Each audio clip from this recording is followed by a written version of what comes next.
Have you ever been invisible to someone who lives next door? Not invisible on purpose. Not invisible because of a fight, a debt, or an unresolved issue. Invisible in the most humiliating way possible, invisible just because. Because the person looked in your direction, processed what they saw, and decided in a fraction of a second that you weren't even worth a wave. This is Greg. Everyone has a Greg. That neighbor who walks past the entrance and stares into space. Not at his cell phone, not at the sky, at his ... nothing at single quotes s, as if you were part of the landscape, like the garbage collector on Tuesday or the traffic cone on the corner. You exist in his field of vision, but you don't really exist. And the detail that eats you up inside, you never did anything. You never made too much noise, never parked in the wrong spot, never bumped into his car. You simply ... I was there, and it wasn't enough. There's a Cynthia in the neighborhood who probably doesn't even notice the Greg she has herself. She goes on with her life, posts pictures of her breakfast, shows up at her neighbor's barbecue with her new deck, and thinks respect is something that happens naturally between adults, natural, as if it were organic. As if there wasn't a silent calculation happening every time someone decides whether you deserve a hey or not. What nobody tells you is that Greg isn't the villain of the story. He's simply the most honest mirror you'll find on a Sunday afternoon, and what he reflects has nothing to do with your character. It all depends on what's parked in your driveway. Comment below with the initial of your Greg's name. Just the initial, you know why. Because there's a pattern here that most people feel, but nobody names out loud. And that's exactly the problem. When something doesn't have a name, it keeps happening without being questioned. Greg keeps walking by without looking. You keep feeling the dull discomfort that you can't quite explain to your therapist, your spouse, or even yourself, and life goes on as if normalizing it were the same thing as solving it. But you're here. That already says something. If this video has spoken to any part of you so far, not the intellectual part, not the analytical part, the part that thought of someone specific while listening, that part that was silent for a second before continuing to watch, then you already know why this channel exists. It's not meant to teach you anything. It's meant to name what you already feel. And when you comment, when you hit the subscribe button, you're not doing the algorithm a favor. You're saying that this kind of conversation deserves to continue existing. That there's room to talk about social norms without sermons, without coaching, without motivational quotes. Just honest observation, a little irony, and enthusiasm that isn't afraid to be truly adult. The comments below are part of the video. They always have been. Because when someone writes my Greg's name is D or I, swear I thought it was just me. This isn't engagement. It's collective recognition. It's proof that pattern isn't personal. It never was. And if you're still unsure whether what you're feeling is real, or if you're exaggerating, or if Greg is really acting this way on purpose, or if it's all in your head, wait for the next segment. Because the answer will be unsettling in a good way. The car wasn't anything special. Seriously, it wasn't the kind of thing that stops traffic or makes the neighbors take pictures. It was just newer, cleaner, with that specific shine of something that hasn't lived long enough to have a scratch. Financed in a way that only you know, but that doesn't show on the bodywork. And that's exactly the detail that matters. In 48 hours, Greg waved. It wasn't an elaborate nod. It was that minimal, almost involuntary head movement people make when they recognize something that deserves recognition. You saw it, you pretended not to see it, but you did. In 72 hours, he made a comment about the car. Something generic about the model, the color, where you bought it. The content doesn't matter. The content never matters in those moments. What matters is that he opened his mouth in your direction for the first time in years. And the sound that came out was almost friendly. Within a week, He was leaning against the fence as if he had always been there. And here's the part nobody likes to admit, because Cynthia passed by there one afternoon, posted a story with her coffee in hand and the caption, "Good vibes only," and you were in the background of the scene without even realizing it. Here's the real part. You liked it. Not a little. You really liked it. You felt that specific warmth of finally being seen by someone who had previously looked right through you as if you were fog. And the problem isn't liking it. The problem is the question that comes right after, quietly, without warning.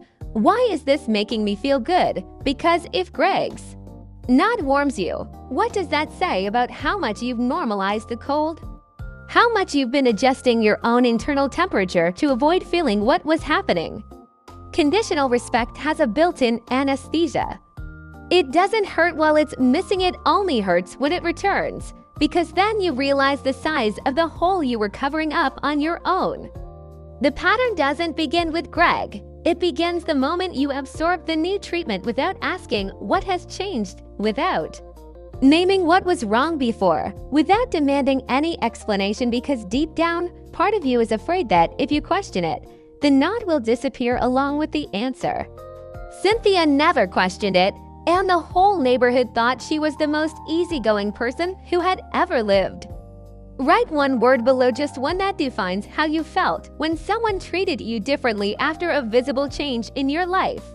One word. You know what it is. The invitation to the barbecue arrived on a Thursday through the neighborhood group chat, with her name typed in the middle as if it had always been there. Cynthia also appeared simple, natural, as if the years of silence were a story only she remembered. And this is where the pattern gets incredibly sophisticated, almost painfully so. Greg didn't apologize. Not because he's rude, but because, in his mental framework, there's nothing to apologize for. The previous coldness doesn't exist as an active memory. It's been replaced, updated. Greg 2.0 has always been friendly, always been a present neighbor, always been the guy who waves first. The old version was deleted with the same ease with which you update an app and forget what it was like before. The problem is that Cynthia hasn't updated. She went to the barbecue. Of course she did. Because the alternative was staying home knowing the whole neighborhood was on the other side of the fence and carrying the burden of being the only person who can't get over things. Nobody says it out loud, but everyone feels it when that label is being stitched onto their back. So she went, she smiled, she ate the hamburger that Greg grilled with that hospitable performance of someone who's never been cold in his life. She heard him mention her name to other neighbors in that tone of "we've known each other for a long time," and felt a tightening in his chest that was neither gratitude nor anger. It was that nameless thing that lies between the two, condescension disguised as belonging. Cynthia posted a photo that night, smiling, neutral caption, 23 likes, and at no point in the post did the real feeling appear that of someone who had just discovered that playing together has a price, and that the price doesn't come immediately. It comes later, alone, when the noise of the barbecue fades and it's just you and the ceiling. Accepting was difficult. Refusing was even more difficult. And Greg will never know this equation because for him, the equation never existed. This is the invisible cost of a pattern that persists precisely because no one names what is happening. Everyone performs normalcy. Everyone pretends that the timeline is the same for everyone. But memory doesn't work that way, and the body retains what education tells it to swallow. If you've ever played along knowing that history was being rewritten, write this down. I was there. It was one night for no particular reason. No fight, no trigger, nothing dramatic to justify what happened in her head. Cynthia was lying down, white ceiling, fan on, and she started pulling the cord. Not on purpose. This type of inventory never starts on purpose.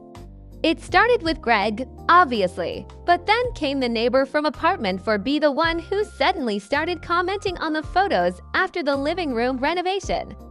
Before the renovation, silence. After, I love this atmosphere, it's so cozy. And the coworker who started including her name in hallway conversations the very month. She got promoted, and the distant cousin who reappeared one Thursday with the energy of someone who had never really left right after the family found out about her new job. One by one, each name with its exact resurgence timestamp. The pattern wasn't hidden. It never was. It was just waiting for someone to look closely enough to see the complete format, not just the isolated pieces that are easy to overlook. Double quotes, he was busy. She was going through a rough patch. Life is hectic, individual. Explanations always make sense. It's only when you put them all together, in an honest timeline, that the excuse stops working. Because then you realize it's not a coincidence, it's calibration. The people around you were constantly reading signals you didn't even know you were emitting. Car, job title, address, clothes, restaurant, trip posted on Sunday. A silent system of continuous evaluation running in the background that determines who deserves human warmth and in what dosage, not out of malice, out of conditioning, which makes it all the more disturbing because you can confront malice. You can only observe conditioning, and the loneliness that comes from this discovery isn't the loneliness of being alone. It's the loneliness of being surrounded and realizing that a significant part of that warmth was conditional. That there was a clause in the contract that no one showed you before you signed. Cynthia didn't cry, she just stayed quiet for a while, a time she couldn't measure. Because there's a huge difference between suspecting and knowing. Suspecting still leaves the door open, knowing closes it. And what comes after it's closed isn't relief, it's the most uncomfortable question of all, the one she still didn't have the courage to answer completely. Think about who showed up when things were slow in your life. Write down the number here, how many people are left on that list. The dent happened on a Tuesday, a supermarket parking lot, the kind of silly bump that nobody sees happen, but everyone notices later. Cynthia looked, assessed the damage, and made a decision she couldn't quite categorize at the time. She wasn't going to fix it yet. Not for lack of money, not out of laziness. For some reason that remained unnamed for a few days. The car got dirty too, not on purpose, or maybe on purpose. That line becomes strangely blurred when you've spent nights mentally taking inventory of your social circle. Within a week, Greg stopped raving, not all at once. Gradually, first the not became just a glance. Then the glance became nothing. The fence became just a fence again, that physical boundary that exists between two properties and which, for a few months, had pretended to be something else. The next barbecue was on a Friday. She found out through the neighborhood group chat. Her name didn't appear on the list, and here's the thing about confirmation that nobody prepares you to feel.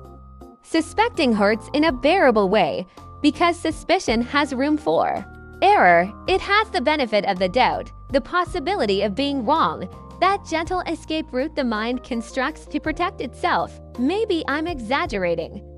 Maybe it's a coincidence. Maybe he's busy. Suspicion is uncomfortable, but it's bearable. Confirmation leaves no room for doubt. It seals everything. Cynthia stood by the window for a time too long to measure in minutes. Looking at the crumpled car in the driveway.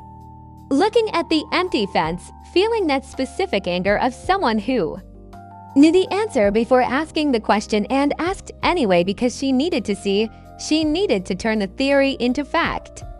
She needed the pattern to be real in a way that she could no longer negotiate internally, and the pattern was real. What hurts isn't Greg. Greg was never the central problem, he's just the most visible face of a mechanism that operates silently in much deeper layers of social life. What hurts is understanding that the test worked, that the results were consistent, that it wasn't an anomaly, that was given.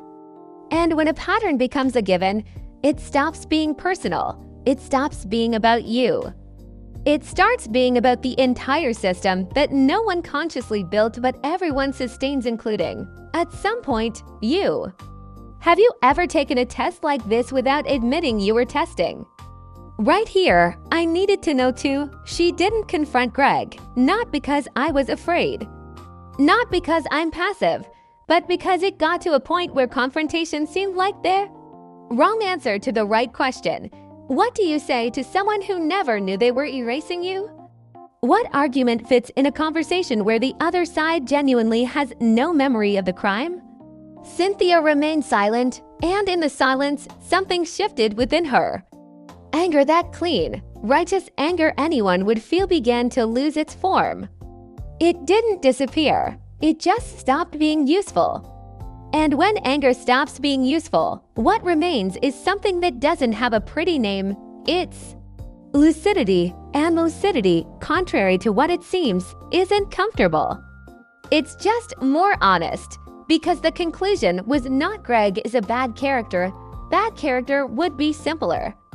Bad character has a face, has intentions, has a specific moment where the person chose to be cruel. Greg didn't choose anything. Greg only obeyed a code that was installed before he arrived at code that says respect is a scarce resource, that it should be distributed according to visible signals, and that ignoring those who don't emit these signals isn't cruelty, it's just saving attention. And what's most disturbing, she had obeyed that code before, too. At some point, with someone, she had done the calculation. Perhaps in a less obvious way, perhaps with more subtlety, but the mechanism was the same. The pattern doesn't choose who uses it, it only finds the path of least resistance. So where does the anger go when the villain is a system that everyone feeds without signing anything? It becomes suspended. It transforms into observation. You start seeing the code in action everywhere, in the restaurant where the waiter reads your clothes before choosing a table. In the meeting where the voice of someone in a position of authority resonates louder. In the group of friends where the opinion of someone who is financially well-off carries more weight. It's not paranoia, it's pattern recognition. And pattern recognition doesn't have an off switch. Tomorrow morning, Cynthia will leave the house. Greg will be at the entrance, and there will be a split second where the two of them will assess each other consciously or not before any word is spoken. The pattern will be there too, quiet, punctual, working perfectly. What's harder to accept? That people do this, or that you understand exactly why? Write your honest answer here, just one sentence. Those who have stayed this far didn't get here by accident. It stuck because at some point during that video, something resonated with a real memory. Name, a situation, a split second where you recognize the code at work in your life, in your neighborhood, in your circle. And that kind of recognition doesn't happen with all content. It happens when the narrative is honest enough not to need to pretend it has an easy answer. It does not have. The pattern continues tomorrow, and the day after. And Cynthia will continue leaving the house, passing by the fence, reading the signals the environment emits before any word is spoken. The difference is that now she sees, and seeing changes something. It doesn't solve anything, but it changes something. If this video changed something for you too, even if it's just a new question you didn't have before, then the like button below isn't to help the algorithm. It's just an honest gesture from someone who recognizes that something here was worth their time. Simple as that. And if you want to continue having this kind of conversation, without a coach, without motivational phrases, without pre-prepared answers, the subscription button exists for that. So that when the next pattern appears, you'll already be here. Because it will appear. This channel never stops watching. The next video already exists, and it begins exactly where this reflection left a door open, that question you haven't finished answering yet. About who you are within the system when no one is testing you. About the side of the code that's harder to look at because it has your own face. This video is waiting, but first, write just one thing in the comments. I saw the pattern, no explanation, no context. That's all. Because anyone who made it to the end knows exactly what that sentence means. And sometimes it's important to leave a trace that you were here that you saw even if Greg never knows, especially because Greg will never know.